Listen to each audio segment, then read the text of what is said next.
Hello students, आज की class में हम बात करेंगे कि ब्रह्मांड की उत्पत्ति कैसे हुई और पृथ्वी के भूगर्भिक इतिहास के बारे में। तो चलिए आज की क्लास को स्टार्ट करते हैं।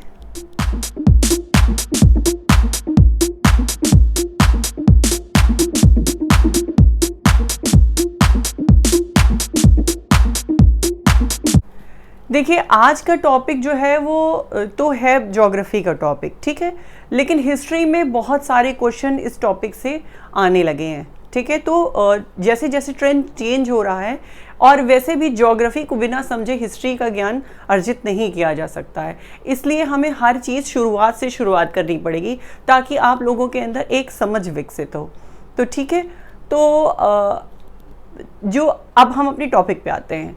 तो जो ब्रह्मांड है, आज जो स्वरूप आप देख रहे हैं जिसमें अरबों मंदाकिनियाँ हैं, बहुत सारे तारे हैं, बहुत सारी ग्रह हैं, पुच्छल तारे हैं, ये सारी चीज़ें पहले ऐसी नहीं थी।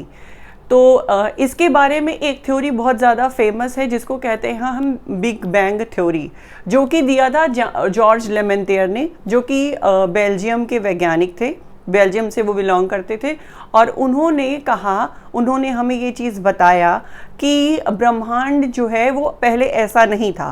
पहले ब्रह्मांड एक बहुत ही सघन पिंड के रूप में था, मतलब वो एक ही में बॉल की तरह, हमें अगर हम समझें, अगर आसान भाषा में समझने की कोशिश करें, फिर उसमें एक बहुत महाविस्फोट होता है जिसको ही उन्होंने बिग बैंग थ्योरी के नाम से बताया है। और उन्होंने बताया है कि जब ब्रह्मांड जब एक सघन पिंड के रूप में था और उसमें विस्फोट हुआ है, तो आज जो ब्रह्मांड है उसका निर्माण हुआ, ठीक है, जिसमें बहुत सारी मंदाकिनियाँ यानी गैलेक्सीज हैं।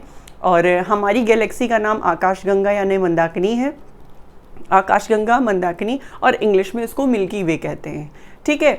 और जो आप मंदाकिनी समझ लीजिए, थोड़ा थोड़ा ओवरव्यू लेते हुए चलते हैं। देखिए, एक केंद्र जो होता है, केंद्र के चारों तरफ जब चक्कर लगाते हुए तारों का जो समूह होता है उसको कहते हैं गैलेक्सी, ठीक है। तो अब मान लीजिए कि ये केंद्र है और इसके चारों तरफ तारे। तो हमें पता है कि सूर्य एक तारा है, तो तारा देखिए कहीं भी हो सकता है, यहाँ भी हो सकता है, यहाँ भी हो सकता है, यहाँ भी हो सकता है।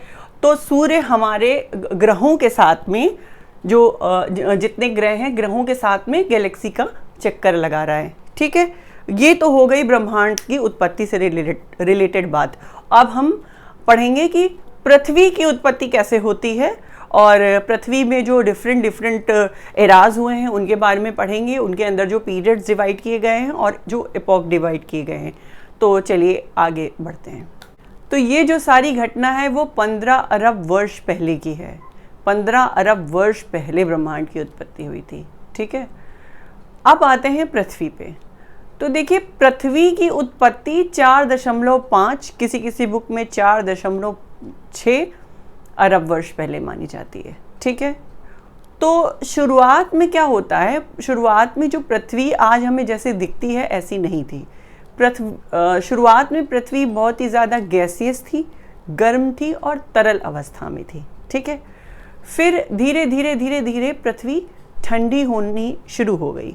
जब पृथ्वी ठंडी हुई, लगभग आज के 60 करोड़ वर्ष पहले, ठीक है, 600 मिलियन वर्ष पहले पृथ्वी ठंडी हुई। तो जो पृथ्वी ठंडी होने के बाद जितने भी एराज डिवाइड किए गए हैं मैं उनको बताती हूँ और उसके पहले वाले के एरा भी बताती हूँ। तो पृथ्वी आज से लगभग 600 मिलियन वर्ष पहले, यानी 60 करोड़, अगर हम करोड़ वाली भाषा यूज़ करें तो 60 करोड़ वर्ष पहले पृथ्वी का जो ऊपरी परत थी वो ठंडी हुई। मतलब आज भी पृथ्वी अंदर, आपको पता है, अगर जब आप पढ़ते हैं अंदर का भूगर्भिक इतिहास तो उसमें बताते हैं कि अंदर बहुत ही जो है गर्म है अभी, तभी वो ज्वालामुखी से जो लावा निकलता है। तो जो भूर परपटी जो होती है, जो ऊपरी परत था, उसका निर्माण होना शुरू हुआ और फिर धीरे धीरे चट्टानों का फॉर्मेशन शुरू होता है, ठीक है। तो इन कालों को, पृथ्वी के इतिहास को हमने 4 मेन इराज में बांटा है। तो इरा क्या होता है, सबसे पहले हम देखते हैं यहाँ पे, सबसे पहले होते हैं एरा, ठीक है, एरा। फिर इससे छोटा होता है पीरियड, ठीक, और फिर इससे छोटा होता है एपोक, ठीक है। एक बहुत बड़े काल क्रम को एरा कहते हैं, उस फिर एरा पीरियड्स में डिवाइड होता है और फिर पीरियड्स में एपोक में डिवाइड होता है, ठीक है। इतना आप समझ गए। अब हम पढ़ते हैं एरा के बारे में, फिर उसके अंदर पीरियड्स के बारे में पढ़ेंगे, फिर एपोक के बारे में पढ़ेंगे। देखिए, एक बहुत बड़े टाइम फ्रेम को महाकल्प कहते हैं, जिसमें कई 100 मिलियन वर्ष इंक्लूड होते हैं। फिर उसको बांटा जाता है पीरियड में, और पीरियड के बाद उसको उसके छोटे छोटे भाग इपोक किए जाते हैं, ठीक है। तो पृथ्वी, अब सोचिए कि 4.5 अरब वर्ष पहले हुई थी, तो कितना भी छोटा होगा, बहुत हजारों साल इंक्लूड होंगे शक या कल्प में भी, ठीक है। तो देखिए, सबसे पहले हम नीचे से स्टार्ट करेंगे। अच्छा, हम नीचे से स्टार्ट इसलिए कर रहे हैं कि देखिए, जो पृथ्वी का जो ऊपरी भाग होता है उस पे हमें सबसे नई मिट्टी मिलती है, ठीक है, और उसके नीचे से हमें उसको खोदते जाते हैं तो हमें पुरानी पुरानी चीज़ें, देखिए हड़प्पा और मोहनजोदड़ो की खुदाई काफ़ी गहरे में की गई, तब वो दबे हुए मिले हमें, ठीक है। तो वो खनन करते समय, जब आप खनन करते हैं तो उसमें दबी हुई पुरानी चीज़ें मिलती हैं, हज़ारों साल पुरानी। तो इसीलिए हम प्री कैम्ब्रियन में, मैंने सबसे नीचे इसलिए लिखा है क्योंकि ये सबसे पुराना है, ठीक है। प्री कैम्ब्रियन युग, फिर पैलियोजोइक युग, नहीं actually era, sorry, pre Cambrian era, फिर पैलियोजोइक, फिर मेसोजोइक और सेनोजोइक, ठीक है। ये 4 एरा में पृथ्वी की आयु को बांटा गया है, ठीक है। प्री कैम्ब्रियन युग में जो है वो पृथ्वी ठंडी हो रही थी, इसलिए, सॉरी, कल्प में, महाकल्प में पृथ्वी ठंडी हो रही थी।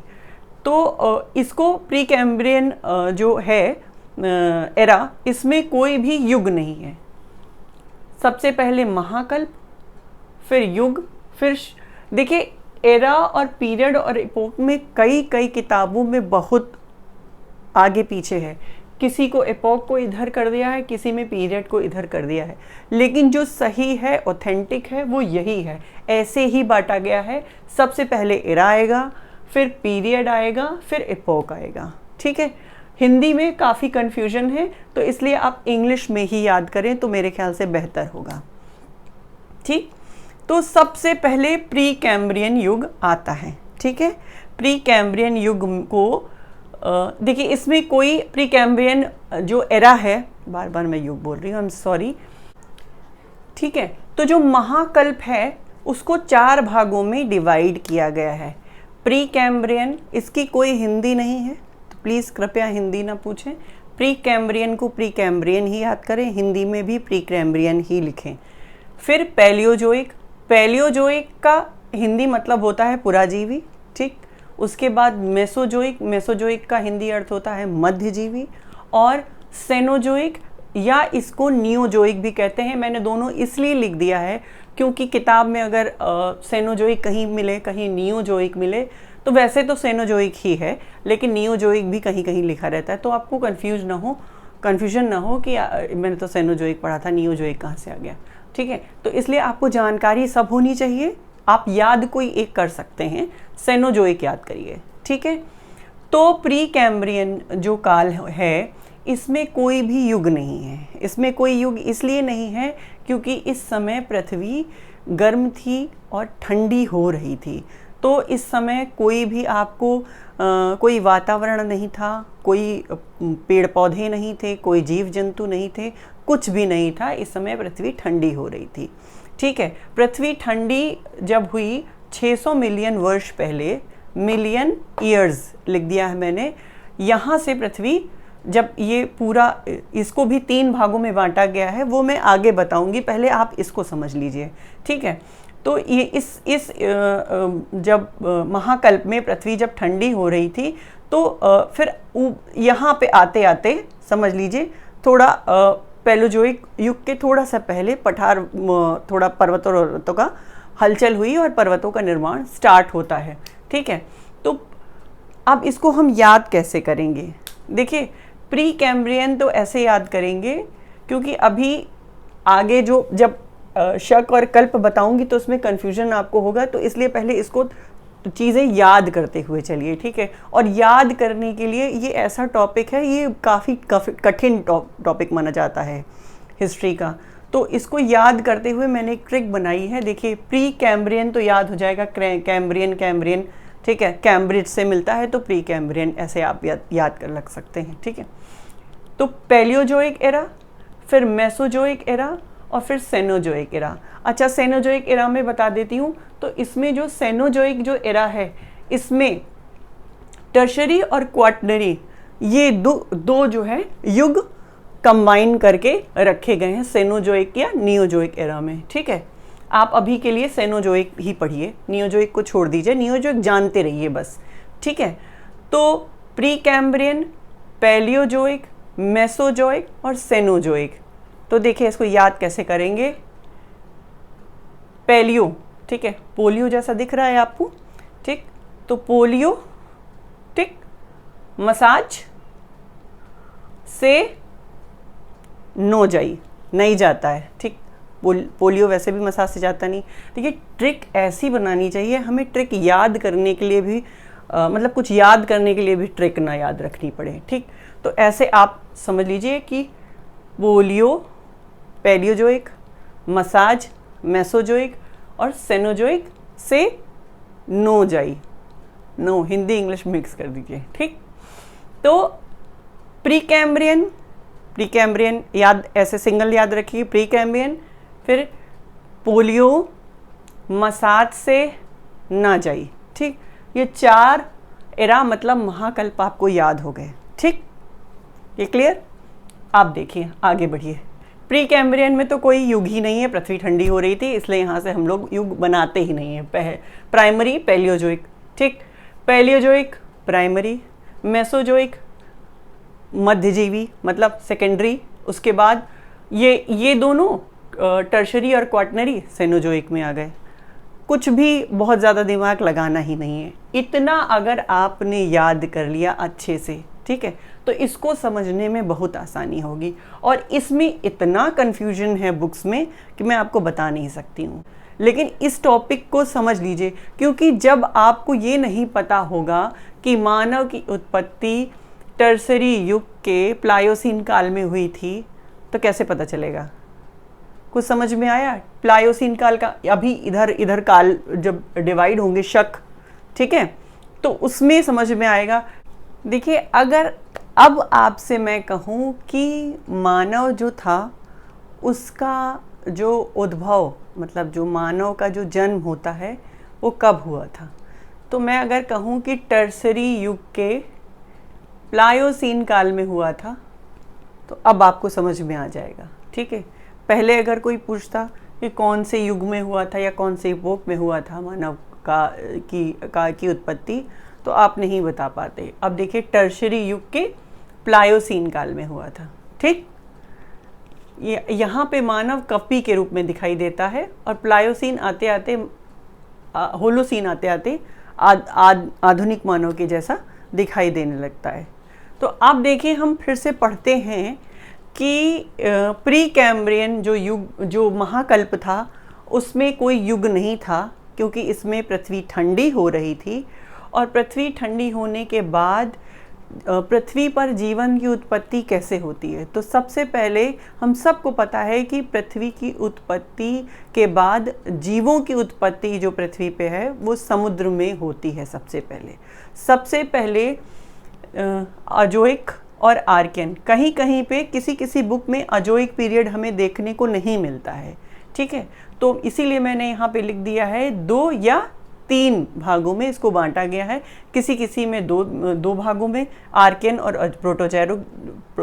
आर्कियन और प्रोटेरोजोइक मिलता है, और किसी में अजोइक भी मिलता है, ठीक है। तो कन्फ्यूजन की कोई सवाल ही नहीं है, आपको कंफ्यूज नहीं होना है, कहीं 2 कहीं 3।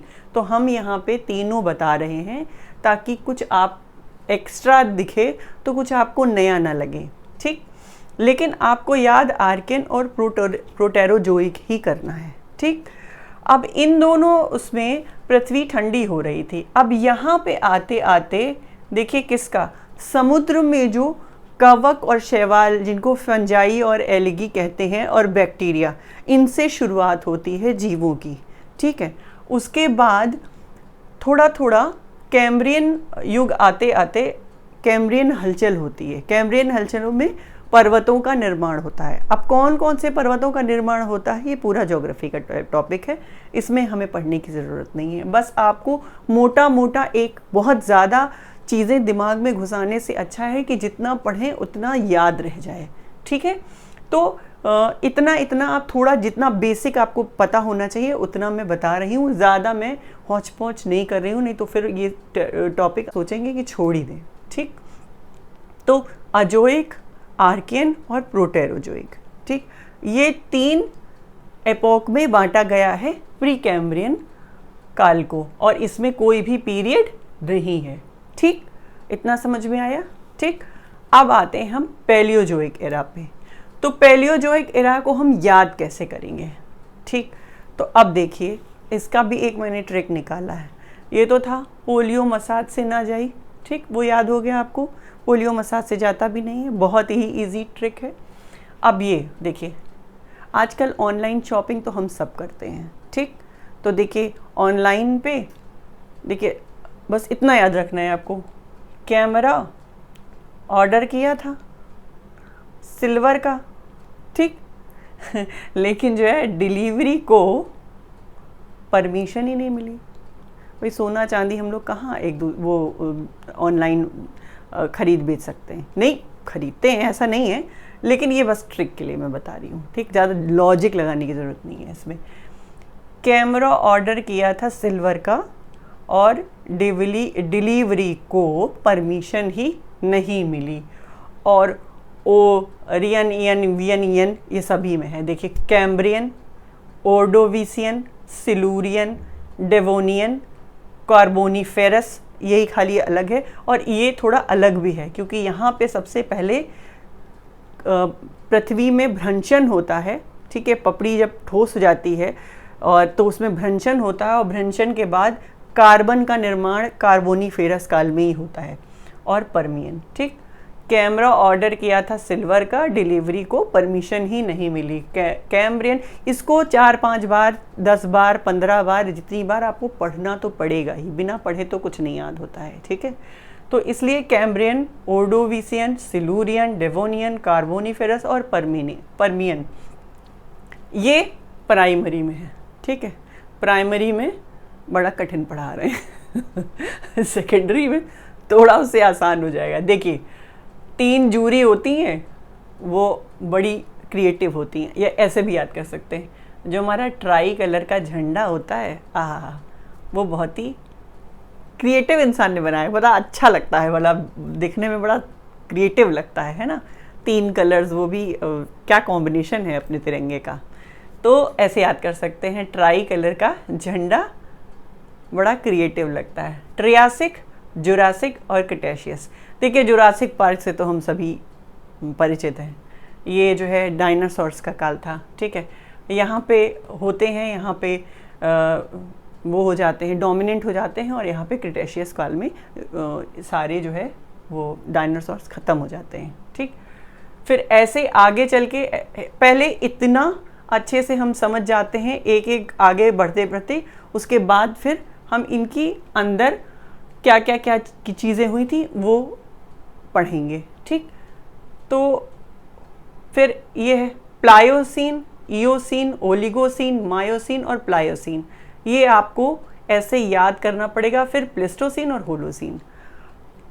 ज़्यादा टफ नहीं है, अभी आपको बहुत टफ लग रहा होगा। ठीक है, लेकिन जैसे ही आप इस वीडियो को थोड़ा बहुत देखेंगे, फिर किताब से पढ़ेंगे, तो आपको यही चीज़ें आसान लगने लगेंगी। कोई बहुत टफ टॉपिक नहीं है, लेकिन पढ़ना तो पड़ेगा ही। देखिए मेहनत तो करनी पड़ेगी। ठीक है, तो ऐसे ही ये तो याद ही हो गया है, पोलियो मसाज से ना जाए। ठीक है, इसमें क्या है, जो एक आर्कियन, अब इसका ट्रिक बना लेते हैं। इसका ट्रिक देखिए ये हो सकता है कि जो है, जो पृथ्वी का है, ठंडी हो रही थी ना, तो पृथ्वी का आर्किटेक्चर जो है वो प्रोटेक्शन पे था, प्रोटेक्ट कर रहा था। ठीक है, Archean, Proterozoic, Archean, Proterozoic, Archean, Proterozoic, ऐसे 2-4 बार।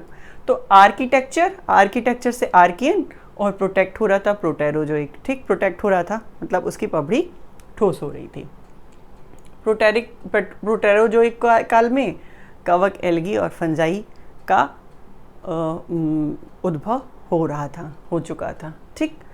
तो ऐसे करके इस टॉपिक को हम समझ सकते हैं।